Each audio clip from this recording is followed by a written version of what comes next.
हाय दोस्तों, कैसे हैं आप सभी। मैं डॉक्टर अनव्यास फिर से अपने यूट्यूब चैनल पर आप सभी का स्वागत कर रहा हूं और आशा कर रहा हूं सभी ठीक है, मस्त है, एंजॉय कर रहे हैं। Financial management and corporate finance का सब्जेक्ट चल रहा है, इंपॉर्टेंट क्वेश्चन चल रहे हैं और इंटरनल रेट ऑफ रिटर्न का अपना इंपॉर्टेंट एरा चल रहा है। मीन्स के मैं एक इंपॉर्टेंट क्वेश्चन लेकर आया हूं। इंटरनल रेट ऑफ रिटर्न का दो तरीके से क्वेश्चन होता है, एक तो अनइवन कैश फ्लो होता है और एक इवन कैश फ्लो होता है। यानी कि आपका जो रिटर्न आ रहा होता है वो इक्वल कैश फ्लो में होता है कि हर साल 6,000 रुपये आ रहा है, वो इक्वल कैश फ्लो। और अनइवन कैश फ्लो कभी 6,000 आया, कभी 7,000 आया, कभी 8,000 आया। ये मोस्ट इंपॉर्टेंट इसलिए क्योंकि हर साल हमने देखा है कि IRR से एक क्वेश्चन आता है। इसके अलावा सबसे प्रोमिनेंट क्वेश्चन जो बार बार बच्चे मेरे से पूछ रहे हैं और मैं बार बार सबको यही जवाब दे रहा हूं कि कितने % थ्योरी आएगी, कितने % न्यूमेरिकल आएगा। बच्चों का बहुत ही पसंदीदा क्वेश्चन, क्या हम थ्योरी पढ़ के चले जाएं और पास हो जाएंगे।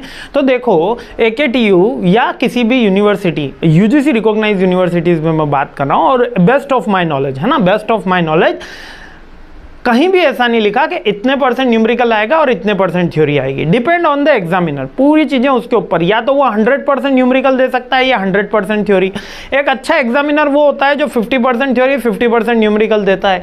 लेकिन डिपेंड करता है कि उसके थॉट प्रोसेस पे। यही बात QTM पे भी लागू होती है कि QTM में कितने % न्यूमेरिकल आएंगे और थ्योरी आएगी। Depend on examiner. पूरी थ्योरी भी आ जाती है कभी कभी, पूरे न्यूमेरिकल भी आ जाते हैं। फिर बच्चे कहते हैं सर आपने न्यूमेरिकल की तैयारी कराई, वो तो आए नहीं आए। लेकिन ऐसा मैंने बहुत बार देखा है। और जब से मैं MBA कर रहा हूँ, 2011 में मेरा MBA कंप्लीट हो गया था, और जब से मैंने MBA करा है तब से ही मैंने ये बात ऑब्जर्व करी है कि बहुत से बच्चों के बैक आने का प्राइम रीज़न यही रहता है कि उनको न्यूमेरिकल से डर लगता है। उनको टेंशन हो जाती है कि न्यूमेरिकल नहीं करते हैं, केवल थ्योरी कर देते हैं। और वहीं पे अगर थ्योरी के 1-2 क्वेश्चन गड़बड़ हो जाते हैं तो सीधे FM और QTM में बैक आ जाती है। तो इससे घबराना नहीं है, इससे परेशान नहीं होना। मेरी पूरी आशा रहेगी कि ये सीरीज़ जब तक कंप्लीट होती है आपका पूरा न्यूमेरिकल का डर मैं निकाल दूं, भले वो QTM का पेपर हो क्या FM का पेपर हो। और यहाँ पर जो भी अपन इस सीरीज के अंदर सीखेंगे, जैसे कि फर्स्ट क्वेश्चन है अपना IRR, लगभग मोस्ट इंपॉर्टेंट क्वेश्चन की सीरीज रहने वाली है। और इस तरीके से मैं सिखाऊंगा कि आप मतलब वो पेपर करके ही आओगे, आपको कोई दिक्कत ही नहीं आएगी। आप सबसे पहले IRR का क्वेश्चन देखोगे कि IRR आया है कि नहीं आया। IRR आते ही सबसे पहले हमला बोल दोगे। इतना इजी वे के अंदर मैं कोशिश करूंगा कि आपको समझ में आए। तो इंटरनल रेट ऑफ रिटर्न होती क्या है, जब हम कोई पे इन्वेस्टमेंट करते हैं तो वहां से कुछ रिटर्न मिलता है। जैसे मैंने कोई बिजनेस स्टार्ट किया 40,000 रुपये से, तो उसका कुछ रिटर्न आ रहा होगा 30,000, 20,000, 8,000, 3-4 साल तक, 5 साल तक, 8 साल तक, जब तक वो बिजनेस रहेगा या मेरा प्रोजेक्ट रहेगा वो रिटर्न आएगा, है ना। तो रिटर्न आने के दो तरीके होते हैं, या तो इवन कैश फ्लो होता है, ठीक है, इवन कैश फ्लो होता है, या अनइवन होता है। अनइवन का मतलब क्या है कि वहां पे आपको कैश जो रहेगा वो डिफरेंट आएगा। कभी 10,000 पैसा आ गया, कभी 8,000 आ गया, कभी 7,000 आ गया, ठीक है ना। और इवन कैश फ्लो क्या होता है कि हर साल एक फिक्स्ड अमाउंट में पैसा आया, यानी फर्स्ट ईयर भी 7,000, सेकेंड ईयर भी 7,000, थर्ड ईयर भी 7,000, यानी फिक्स्ड अमाउंट में पैसा आता है। दोनों ही तरीके के क्वेश्चन एग्जाम में पूछे जाते हैं। लेकिन जब अनइवन का क्वेश्चन आता है तो अधिकतर ट्रायल एंड एरर मेथड से ही एग्जाम में पूछता है और मैक्सिमम 3 ईयर तक वो दे देता है, कभी कभी 4 ईयर, लेकिन 3 ईयर काफ़ी होते हैं जो चेक कराने के लिए कि आप कैसे कर सकते हैं। किस तरीके से क्वेश्चन एग्जाम में क्या आया हुआ है, तो ये इस तरीके का क्वेश्चन एग्जाम में आया हुआ है। एक प्रोजेक्ट है 15,500 का स्टार्ट हुआ, 3 साल की उसका इनिशियल इन्वेस्टमेंट दे रखा है, मतलब इनफ्लो दे रखा है, सॉरी, कैश का 8,000, 7,000, 6,000। तो 15,500 तो उसने स्टार्ट करा, 3 साल पैसा आया। तो बताइए ट्रायल एंड एरर मेथड से कि उसको रिटर्न कितना आ चुका है, मतलब क्या परसेंटेज है। तो देखिए ये already question 8, 7, 6 already previous exam में आया है। इसी के ही सिमिलर अपन आज क्वेश्चन करेंगे। यही क्वेश्चन क्यों नहीं कर रहा हूँ, ताकि आप ही ये क्वेश्चन अटेम्प्ट कर सके। हमारा भी कोर्स अवेलेबल है, हमारी भी बुक्स अवेलेबल है। 799 में पूरा कोर्स अवेलेबल है हमारा। 799 रुपीज़ में पूरा का पूरा आपको ई बुक्स का कोर्स मिल जाएगा। और अगर केवल FM की बुक चाहिए तो 199 रुपीज़ के अंदर FM की बुक भी अवेलेबल है। डिस्क्रिप्शन बॉक्स में लिंक दे दूंगा, यदि आप बाय करना चाहते हैं तो कर लीजिएगा, वरना मेरे साथ तो यहाँ पे सीख ही रहे। तो एक नॉर्मल क्वेश्चन से शुरू करते हैं। इसके अंदर याद रखिएगा अनइवन कैश फ्लो है। कौन सा कैश फ्लो है? अनइवन कैश फ्लो है। ये क्वेश्चन इस तरीके से दिखेगा, जैसे वहां पे 15,500 था। एग्जाम मैंने वो इसलिए नहीं लिया क्योंकि वो सेम तो क्या रिपीट होगा, थोड़ा सा डेटा चेंज करेगा ही, तो इसीलिए अपन ने ये वाला क्वेश्चन लिया। देखिए यहाँ पे क्वेश्चन क्या कह रहा है कि एक बंदा है मिस्टर ए, मिस्टर ए कोई प्रोजेक्ट है, मतलब उसकी जो कॉस्ट है 20,000 रुपये, एक प्रोजेक्ट की कॉस्ट 20,000 रुपये और उसका 3 साल कैश इनफ्लो आ रहा है 9,000, 60,000 और 7,000। तो आप ये बताइए कि उसका इंटरनल रेट ऑफ रिटर्न क्या है ट्रायल एंड एरर मेथड से। कौन से मेथड से? ट्रायल एंड एरर मेथड से। 9, 8, 7 यानी 3 साल। अब आप कहोगे सर 3 साल तो ज़्यादा हो गए, 9 और 8 17,000 हो गए, 17 और 7 ऊपर पहुंच गए, तो सर हम तो 20,000 से ज़्यादा क्रॉस कर गया है, तो यानी कि तो प्रॉफिट में, इसको तो एक्सेप्ट कर लेना चाहिए ना। ना, यहाँ पर हमको नेट प्रेजेंट वैल्यू भी कैलकुलेट करने आनी चाहिए। अब सर ये नेट प्रेजेंट वैल्यू क्या बोला है? नेट प्रेजेंट वैल्यू ये है कि भविष्य में कोई पैसा है उसकी वर्तमान में क्या मूल्य है, भविष्य के पैसे का वर्तमान में क्या मूल्य है। जैसे कि आपने सुना होगा पुराने ज़माने का 10 रुपया है, आज के ज़माने में उसकी क्या वैल्यू है? बोले कुछ नहीं, पर आज का भविष्य में क्या, मतलब पैसे की वैल्यू कम होती चली जाएगी। तो यहाँ पर जो परसेंटेज से कम होती है उसको निकालने का एक तरीका होता है, जैसे कि उसको बोलते हैं नेट प्रेजेंट वैल्यू। अब उसकी बेसिकली तो एक टेबल होती है, ठीक है, 12th में, 10th में या बीकॉम में वो टेबल मिल जाती थी बच्चों को नेट प्रेजेंट वैल्यू की, और उससे वो देख के वो वैल्यू पुट ऑन कर लेते थे। लेकिन जो प्रोफेशनल कोर्स लेते हैं like BBA, CA, BCom, sorry BCom तो नहीं आएगा, अपना MBA आएगा, है ना, तो ये जो प्रोफेशनल कोर्सेज है इनके अंदर वो टेबल नहीं प्रोवाइड होती, तो यहाँ पर कैलकुलेट करना होता है। अब सर कैलकुलेट कैसे करते हैं? कैलकुलेट करना मैं आपको 1 सेकंड में सिखा देता हूँ, मतलब 30 सेकंड के अंदर आप ये कैलकुलेट करना, कितने कोई भी बड़ा परसेंटेज दे दोगे आप सीख जाओगे। अच्छा, एग्जाम के अंदर कैलकुलेटर अलाउड होता है, लेकिन नॉर्मल कैलकुलेटर अलाउड होता है, साइंटिफिक कैलकुलेटर अलाउड नहीं होता, ये बात आप ध्यान रखिएगा। अब जैसे कि मेरे को मान लिया जाए मेरे को परसेंटेज निकालना है, अब क्वेश्चन क्या था, मेरे को इंटरनल रेट ऑफ रिटर्न निकालनी है। अब इंटरनल रेट ऑफ रिटर्न कितनी होगी? ट्रायल एंड एरर मेथड है, यानी चेक करना है 10%, 15%, 20%। तो जिस परसेंटेज पे पॉजिटिव वैल्यू रहेगी, है ना, मतलब मेरे इंटरनल रेट ऑफ रिटर्न का मतलब क्या है, 20,000 मेरे 20,000 के बराबर हो जाए, लेकिन ये 20,000 डिस्काउंटेड हैं। कौन सी वैल्यू है?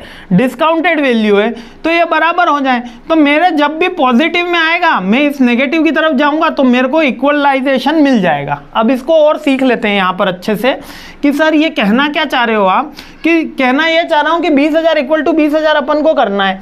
अब उसके लिए अपन परसेंटेज, लेकिन उसके लिए अपन को नेट प्रेजेंट वैल्यू निकालनी सीखनी है। वैसे तो मैंने एक शॉर्ट्स इसके लिए बना रखा था, इसमें जिसके पास भी कैलकुलेटर है, जिसके पास भी कैलकुलेटर है, ये नॉर्मल कैलकुलेटर है, जिस भी परसेंटेज से करना है उसमें करना है 1 डिवाइड बाय 1.10। अगर मेरे को 10% के लिए करना है तो 1 डिवाइड बाय 1.10 और इक्वल टू दबा देना है। तो पहली संख्या आएगी 0.909, ये आपका फर्स्ट ईयर का PV फैक्टर आ गया। अब इससे कैलकुलेट करके आप बता सकते हो कि क्या वैल्यू है। जैसे एग्जाम्पल इसको समझ लो, एक बार समझ लो कंसेप्ट, आपका ये क्वेश्चन सही होना ही होना है, मान के चलो।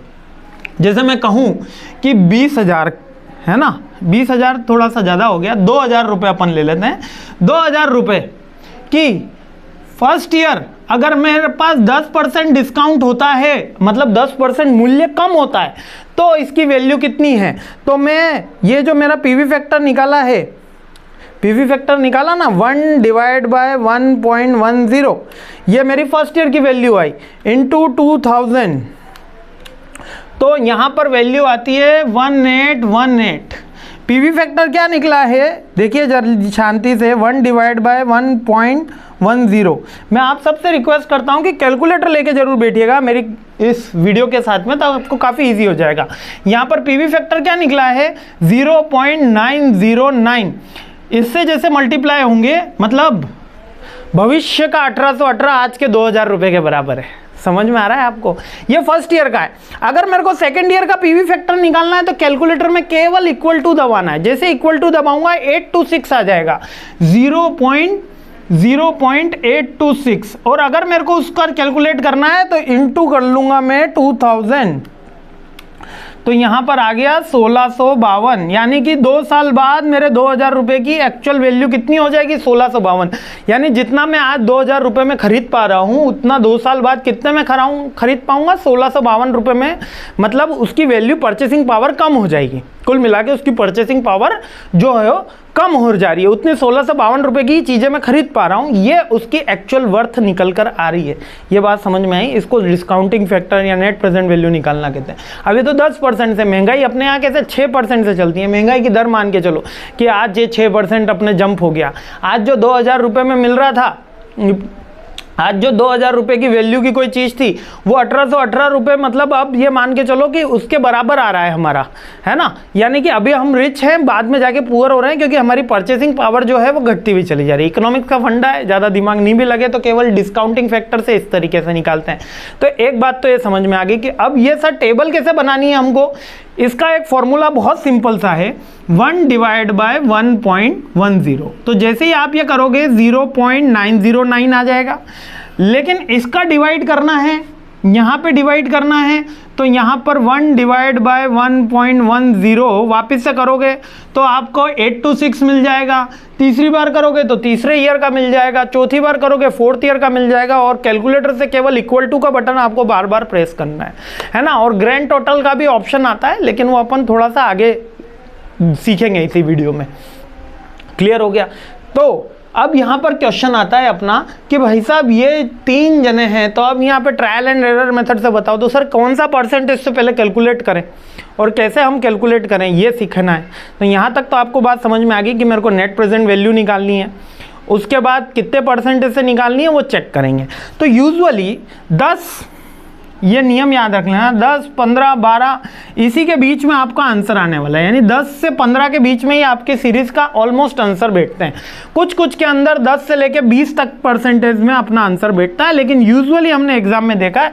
तो कोशिश कीजिएगा 10 से शुरू करने पे, है ना। कुछ एग्जामिनर कहते हैं कि आप 12 से शुरू करो, तो 12 से भी कर सकते हो, लेकिन मैं 10 से राय देता हूँ। बेसिक 10 से लेके 20 तक की कंप्लीट रेंज रहती है। अब यहाँ पर शुरू क्या करना है, यानी कि 10% पहले डिस्काउंट देना है और 9000 की वैल्यू कैलकुलेट करनी है, 8000 की वैल्यू कैलकुलेट करनी है और 7000 की वैल्यू कैलकुलेट करनी है। क्लियर हो गया। तो यहाँ पर मैंने एक टेबल बना ली है। सर टेबल, IRR के क्वेश्चन में टेबल, देखिए अपन ने कभी किताब के अंदर ये टेबल देखी नहीं होगी, नहीं आपको आज तक किसी ने ये टेबल बताई होगी, लेकिन मैं आपको ये टेबल के माध्यम से इसलिए समझा रहा हूँ कि काफ़ी इजी हो जाएगा। इस टेबल के माध्यम से आप ये जब भी समझोगे आपको तुरंत याद हो जाएगा। जैसे कि पहले मैंने डिस्काउंटेड कैश फ्लो निकाला, देखो 10% से पहले साल का कितना आया 909 बराबर, दूसरे साल का 826 और तीसरे साल का 751। कोई दिक्कत आई आपको समझने में? बिल्कुल सर दिक्कत नहीं आई। अब मेरे को नेट कैश इनफ्लो देखना है, 9000 की वैल्यू पहले साल कितनी थी, जब 909 से मैंने मल्टीप्लाई करा, क्या करा, मल्टीप्लाई करा, तो क्या आया 8181। अब सर आपके मन के अंदर क्वेश्चन आएगा कि आपने बहुत यानी कि 6 डिजिट तक ले लिया है, तो कितने डिजिट तक हमको ये मल्टीप्लिकेशन लेना है। तो आप वैसे तो 3 डिजिट ही इसमें कोई होगा, 3 डिजिट से ज़्यादा की ज़रूरत नहीं है, लेकिन यदि कैलकुलेटर की हेल्प हो रही है तो पूरा का पूरा ऑप्शन ले लिया जाए, इससे ज़्यादा बेटर रिजल्ट आएगा। बाकी ऑलमोस्ट फ्रैक्शन का ही, डेसिमल का ही आपको डिफरेंस आएगा, कोई ज़्यादा डिफरेंस नहीं है। इसलिए 3 डिजिट यानी 909 से भी आप मल्टीप्लाई करोगे तो आंसर सेम आएगा। 9000 का 909 से मल्टीप्लिकेशन हुआ, उसके बाद 8000 का 826 से मल्टीप्लिकेशन हुआ और 7000 का 751 से मल्टीप्लिकेशन हुआ। इससे मुझे क्या पता चला कि ये जो 9000 रुपये मेरे पास आए हैं उसकी वैल्यू इस साल 8081 रुपये है, 6611 रुपये है और 5259 है ना, 59 यानी 59, ठीक है, ये रुपए।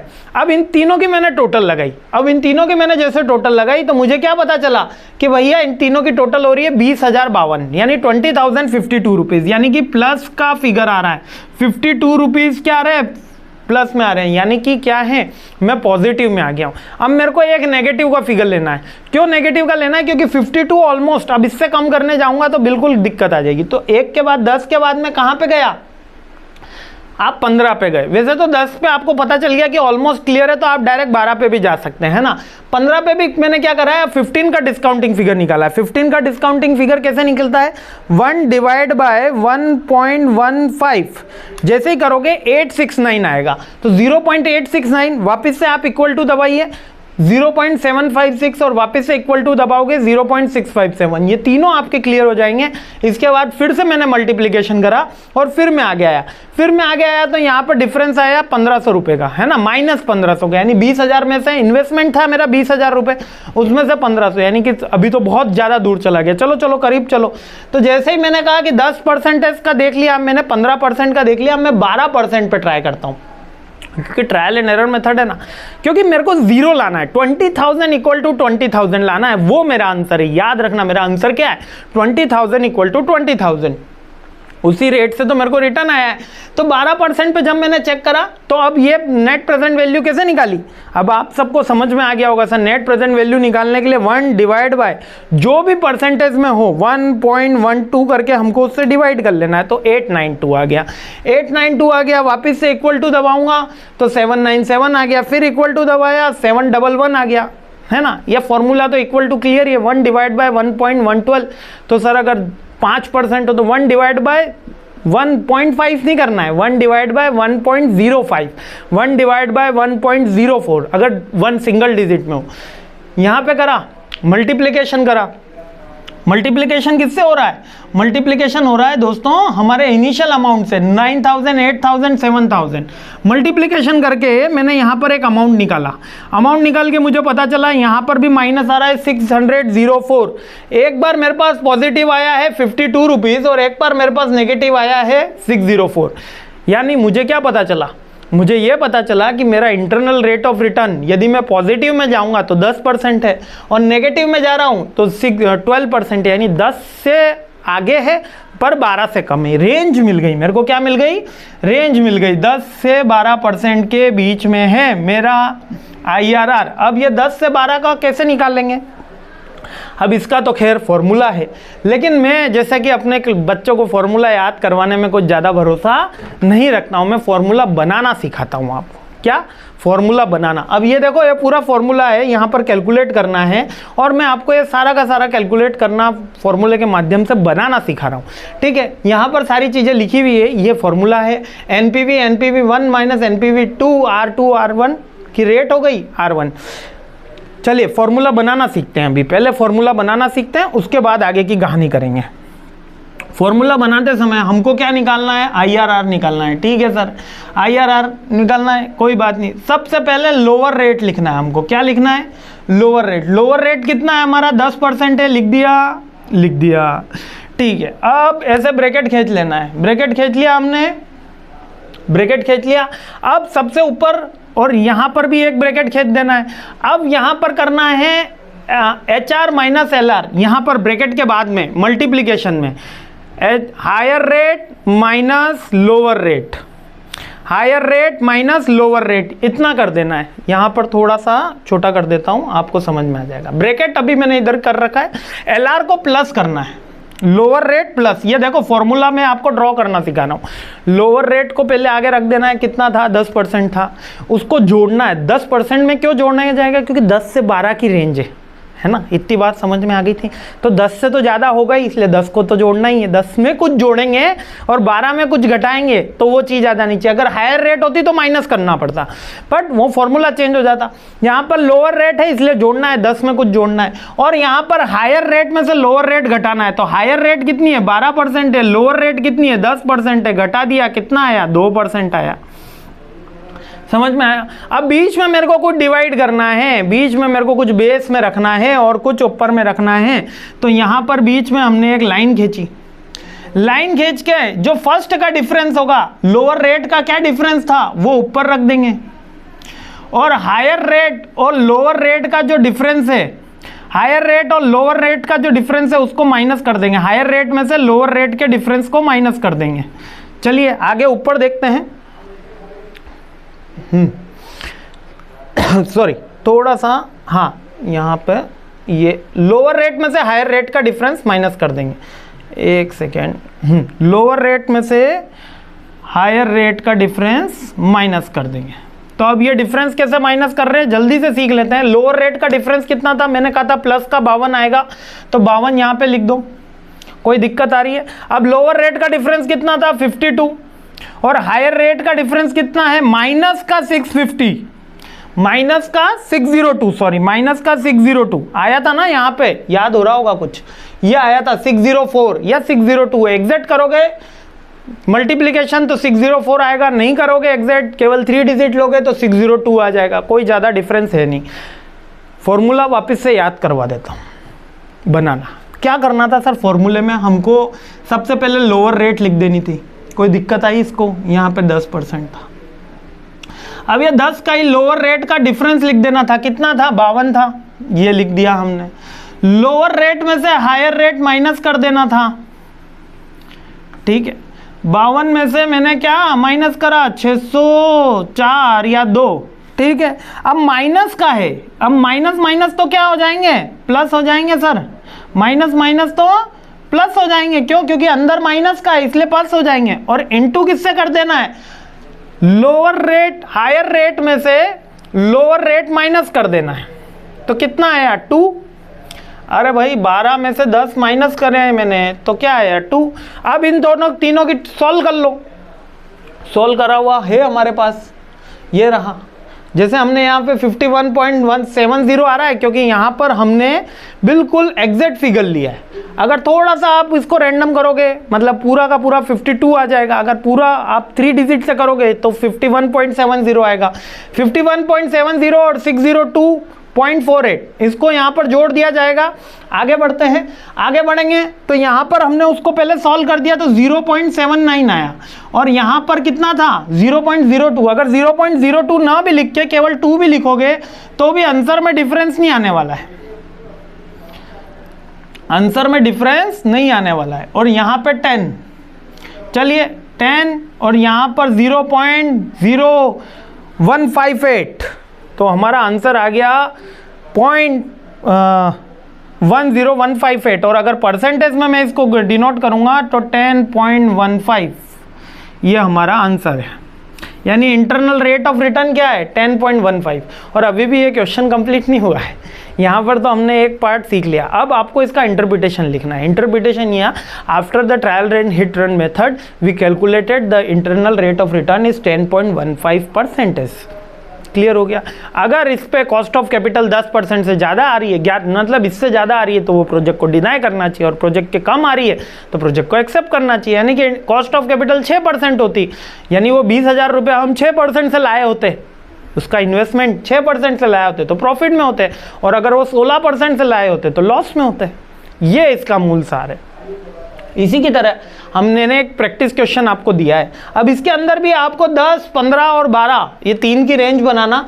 18,000 का इन्वेस्टमेंट है, 8,000, 7,000 और 6,000 3 साल रेगुलर इनकम आ रही है, आपको क्वेश्चन सॉल्व करना है। एक पार्ट और करवा देते हैं इसका ताकि आपको क्वेश्चन में दिक्कत ना आए। क्वेश्चन क्या कह रहा है, IRR में अगर इक्वल कैश फ्लो होगा तो सर कैसे करना रहा, इक्वल कैश फ्लो, यहाँ पर अनइक्वल कैश फ्लो की बात नहीं कर रहा, अभी तो अनइक्वल था, कभी 8,000 आ रहा है, कभी 7,000 आ रहा है, कभी 6,000 आ रहा है। अगर इक्वल कैश फ्लो होगा ना तो अधिकतर एग्जाम के अंदर आपको पीवी फैक्टर दिया हुआ होगा 3 साल के लिए। इस तरीके से क्वेश्चन किस तरीके से होगा सर, इस तरीके से दिया होगा। देखो एक प्रोजेक्ट है 30,000 रुपये में शुरू हो रहा है, उस प्रोजेक्ट से हर साल 10,000 रुपये मिलते हैं। एक प्रोजेक्ट है 30,000 रुपये इन्वेस्टमेंट के साथ शुरू हुआ और उस प्रोजेक्ट से हर साल 10,000 रुपये आते हैं। 10, 1, 2, 3 और कितने साल तक आ रहे हैं, 4 साल तक आ रहे हैं, 4 साल तक आ रहे हैं। तो और पीवी फैक्टर दे रखा है 12% पे 303 और 13% पे 297। तो आप ये बताइए कि भाई साहब ये करना कैसे है, आप ये बताइए कि हमारा एक्चुअल रेट ऑफ रिटर्न क्या है। तो जब हम यहां पर कैलकुलेट करने के लिए आते हैं तो अब हमको क्या चेक करना है कि एक्चुअल हमारा परसेंटेज कितना आया है। तो देखिए यहां पर 30,000 रुपए से प्रोजेक्ट स्टार्ट हो रहा है और हर साल कितना आ रहा है, 10,000 रुपये आ रहा है, यानी कितने परसेंट आ रहा है, 3 गुना आ रहा है। 3% से अगर मैं इसको कैलकुलेट करता हूं 3 टाइम्स, अगर 3 टाइम्स आ रहा है तो मेरा पीवी फैक्टर 12 से 13 के बीच में आएगा। क्यों आएगा, क्योंकि यहाँ पर 3.03 है और यहाँ पर 2.97 है, ये 3 इयर्स का है। तो 3 इयर्स में इन दोनों के रेंज के बीच में आएगा। यानी क्या हो गया, ये लोअर फिगर हो गया, ये हायर हो गया, ये हायर हो गया और ये लोअर हो गया। यानी 12 से ज़्यादा आएगा और 13 से कम, इसकी बात का ध्यान रखना है। 12 से ज़्यादा आएगा और 13 से कम। 12 से ज़्यादा आएगा और 13 से कम। अब यहाँ पर एक बात और इंटरेस्टिंग आपको बता देता हूँ। देखो यहाँ पर हमको एग्जामिनर क्या निकाल के देगा, 3.03, 2.97। ये सर अगर नहीं दिया हुआ तो यहाँ पर बच्चों का क्वेश्चन भी आता है, सर कभी कभी पीवी फैक्टर नहीं भी देगा, आपने ही तो बोला था, तो इसको आप निकाल सकते हो। निकालना कैसे है, 1 डिवाइड बाय 1.12 जैसे ही करोगे तो फर्स्ट ईयर का आएगा, फिर इसी को डिवाइड करना है तो सेकेंड ईयर का आएगा, फिर थर्ड ईयर का आएगा। तीनों की टोटल लगा दोगे आप, तो सॉरी यहाँ पे 4 साल का है, तो 4 साल की टोटल लगा दोगे आप तो आपको आएगा 3.03। देख लेना कैलकुलेट करके, चारों साल वही जीटी का ऑप्शन, जीटी जैसे दबा दोगे वैसे ही ये सारे के सारा इसकी टोटल आ जाएगी और आपको मिल जाएगा 3.03। अब इसको करना कैसे है वो ध्यान रखो, यानी कि ये क्वेश्चन समझ में आया। क्वेश्चन ये कह रहा है कि मैंने 30,000 रुपये से एक बिजनेस स्टार्ट करा जिसमें हर साल 10,000 रुपये आ रहे हैं आनंद, बट नेट प्रेजेंट वैल्यू को भी चेक करके ये बताओ कि 12% से 13% मेरा IRR आ कितना रहा है, यानी आएगा तो इसी रेंज में, क्योंकि मैंने चेक कर लिया है 3, तो आएगा इसी रेंज में। क्यों, मेरी इनिशियल वैल्यू कितनी है 12, तो इसको सॉल्व करने का एक नॉर्मल फॉर्मूला याद रखना, बड़े में से छोटा माइनस करना है। किस में से क्या माइनस करना है, बड़े में से छोटा माइनस करना है। हमेशा 12 मेरी रेंज रहेगी तो 12 में कुछ जोड़ना रहेगा, ये बात क्लियर हो गई। 12 में कुछ जोड़ना रहेगा तो 12 में मैं हमेशा प्लस करूंगा। अब बड़े में से छोटा माइनस करना है, बड़े में से छोटा माइनस करना है तो सबसे पहले 3.03 माइनस 3। अब ये 3 कहां से आया सर, ये 30,000 डिवाइड बाय, मैंने जब 10 करा था तो ये फर्स्ट उसका 3 है एक्चुअल इन्वेस्टमेंट का, ठीक है। अब 3.03 में से दूसरी चीज कौन सी माइनस कर सकता हूं मैं, 2.97, और मल्टीप्लाई क्या करूंगा, higher rate minus lower rate, higher rate minus lower rate. अब हायर रेट कितनी है 13 और लोअर रेट कितनी है 12, तो मल्टीप्लाई में क्या आया 1, कोई फर्क पड़ने वाला नहीं है क्योंकि 1 से कुछ भी चीज मल्टीप्लाई होगी तो उसकी वैल्यू बदलती नहीं है। तो यहाँ पर हमने 12 ले लिया, प्लस कर लिया, इसको सॉल्व कर लिया तो यहाँ पर आया 0.03 और यहाँ पर इसको सॉल्व करूंगा तो 0.06 और यहाँ पर आ जाएगा इनटू मल्टीप्लिकेशन का 1, यहाँ पर मैंने 12 लिख दिया। इसको सॉल्व कर लेते हैं, इसका आएगा 0.5, हाँ 0.5 और इनटू करेंगे 1 से तो वही डिजिट रहेगा तो हमारा आंसर हो गया 12.5। ठीक है, क्लियर है, ये बात समझ में आई आपको, बहुत सिंपल है। जब इवन कैश फ्लो आएगा ना तो अधिकतर याद रखिएगा कि आपको पीवी फैक्टर दिया हुआ होगा और ये टोटल में दिया हुआ होगा। अगर सर ऐसा नहीं हुआ और हमसे ये क्वेश्चन ट्रायल एंड एरर से पूछ लिया तो फर्स्ट ईयर का जैसे अपन ने कैलकुलेट करा था, जैसे यहाँ पे टेबल बनाई थी, कहाँ गई हमारी टेबल, ये रही, जैसे हमने फर्स्ट ईयर में टेबल बनाई थी, एक सेकेंड, टेबल टेबल टेबल, ये रही टेबल, इधर भी नहीं है, हाँ ये रही टेबल। जैसे हमने फर्स्ट ईयर में टेबल बनाई थी वैसे ही हम सेकंड ईयर में, जैसे यहाँ पर कैश इनफ्लो हमने 9,000, 8,000, 7,000 से मल्टीप्लाई लिखा है, आप 10,000 कर दीजिए और ये ट्रायल और एरर मेथड से भी कर सकते हो, कोई इसमें डिफरेंस नहीं है। करना क्या है, अब मैं आपको शॉर्ट में बता रहा हूँ, करना क्या है, जो वैल्यू दे रखी होती है उसकी पीवी फैक्टर से मल्टीप्लाई करना है, उस पीवी फैक्टर की टोटल लगानी है, उस टोटल लगाने के बाद हमको पता चलेगा कि वो पीवी फैक्टर हमारा जो इन्वेस्टमेंट था उसके कितना करीब है, इक्वल लाना हमारी बेस्ट पॉसिबल आउटकम है।